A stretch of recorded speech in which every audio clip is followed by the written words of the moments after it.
Hello दोस्तों, topper math bye D answer class में आपका स्वागत है। दोस्तों आज हम लोग देखेंगे संख्या पद्धति।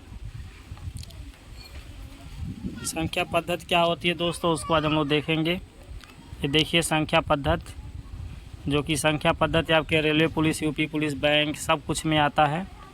तो दोस्तों संख्या पद्धति में यहाँ पर संख्या पद्धति के कुछ नियम हैं, इनको आप लोग पढ़ लीजिए। विभिन्न प्रकार की संख्याओं को लिखने या दर्शाने और उनके मध्य संबंधों के आधार पर उन्हें वर्गीकृत करने की सुव्यवस्थित नियमों को संख्या पद्धति कहते हैं।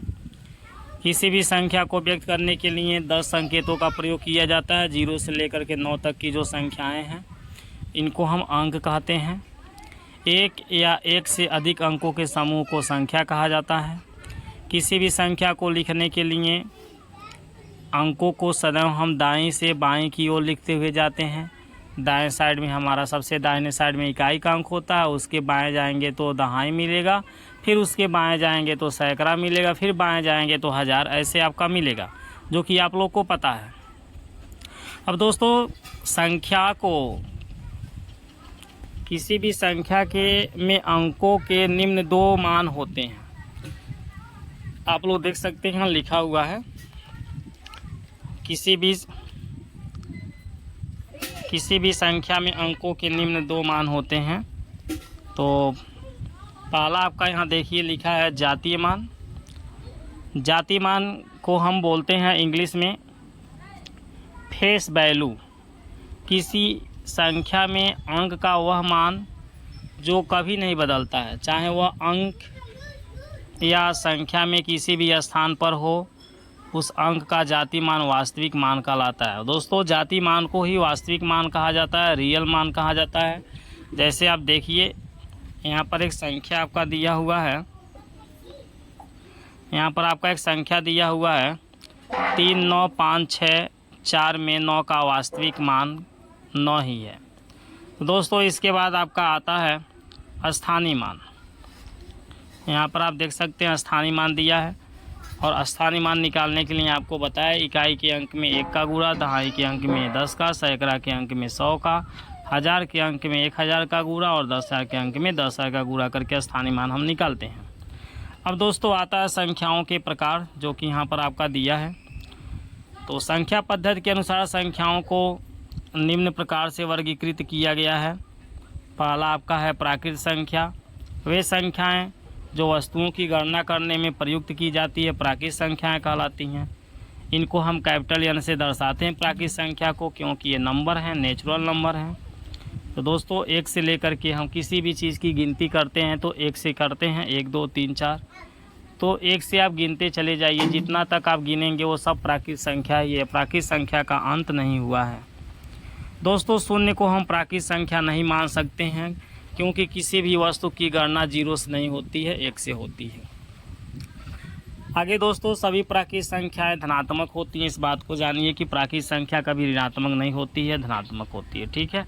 दूसरा दोस्तों आपका आता है पूर्ण संख्याएं। यदि किसी प्राकृत संख्या के साथ, यहाँ देखिए पूर्ण संख्या आपका दिया है, यदि किसी प्राकृत संख्या के साथ शून्य को सम्मिलित कर दिया जाए, है ना, यदि किसी यदि प्राकृत संख्या के साथ शून्य को भी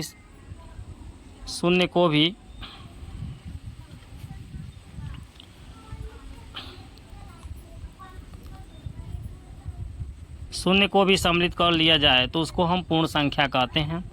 दोस्तों पूर्ण संख्याएं वो संख्याएं हैं, प्राकृत संख्या के साथ यदि हम 0 को मिला देते हैं तो पूर्ण संख्या कहलाती है। इसे हम W से दर्शाते हैं। पूर्णांक संख्या जो दोस्तों होती हैं वो पूर्ण संख्याओं के साथ में ऋणात्मक संख्याएं भी जुड़ी होती हैं। सभी पूर्ण संख्याएं तथा उनकी ऋणात्मक संख्याएं पूर्णांक संख्या कहलाती है। पूर्णांक संख्या को हम I से दर्शाते हैं, आप यहाँ पर देख सकते हैं। ठीक है दोस्तों, यहाँ पर I इक्वल आपका दिया हुआ है यहाँ पर। तो इसमें माइनस की संख्या, पूर्णांक का मतलब होता है पूरा संख्या। तो आप देख सकते हैं इस तरह से दिया। पूर्णांकों को 2 प्रकार, पूर्णांक आपके 2 प्रकार के हैं, एक धनात्मक पूर्णांक होता है, एक ऋणात्मक पूर्णांक होता है। ये जो प्लस वाले संख्याएं दिख रहे हैं यहाँ 0 के दाहिने साइड में, इधर की संख्याएं हमारे धनात्मक होते हैं, और 0 के बाएं ये जो दिखाई दे रहे हैं ये सब हमारे ऋणात्मक संख्याएं होते हैं। ठीक है ना दोस्तों। तो दोस्तों आगे शून्य को न हम धनात्मक पूर्णांक कहते हैं और न ही ऋणात्मक पूर्णांक कहते हैं। ठीक है, शून्य हमारा शून्य पूर्णांक कहलाता है। परिमेय संख्याएं आपका दिया है। परिमेय संख्याएं क्या होती हैं? वे संख्याएं जिन्हें हम P/Q के रूप में लिख सकते हैं, परिमेय संख्या कहलाती है। P का मान कुछ भी हो सकता है। P और Q हमारे पूर्णांक हैं जिनमें से Q की वैल्यू 0 नहीं होना चाहिए। आप यहाँ देख सकते हैं, यहाँ पर लिखा है आपका, देखिए इस स्थान पर आपका लिखा है यहाँ पर, जहाँ P, Q बिलोंग I तथा Q नॉट इक्वल क्या लिखा है 0। ठीक है ना दोस्तों। तो Q की वैल्यू 0 नहीं होना चाहिए, बाकी P और Q का मान आप कुछ भी रख सकते हो। प्रत्येक पूर्णांक एक परिमेय संख्या होता है। अपरिमेय संख्याएं जिन्हें हम P/Q के रूप में नहीं लिख सकते हैं, अपरिमेय संख्याएं कहलाती हैं।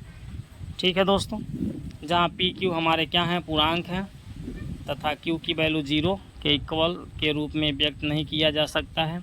अपरिमेय संख्याएं कहलाती हैं, जैसे आप यहाँ देख सकते हैं, मतलब अपरिमेय संख्याओं को हम P/Q के रूप में नहीं व्यक्त कर सकते हैं। ठीक है ना दोस्तों। यहाँ देखिए, कहाड़ी में 2, कहाड़ी में 3, कहाड़ी में 5 पाई, ये सब जो दिया है ये हमारे क्या है? अपरिमेय संख्या हैं।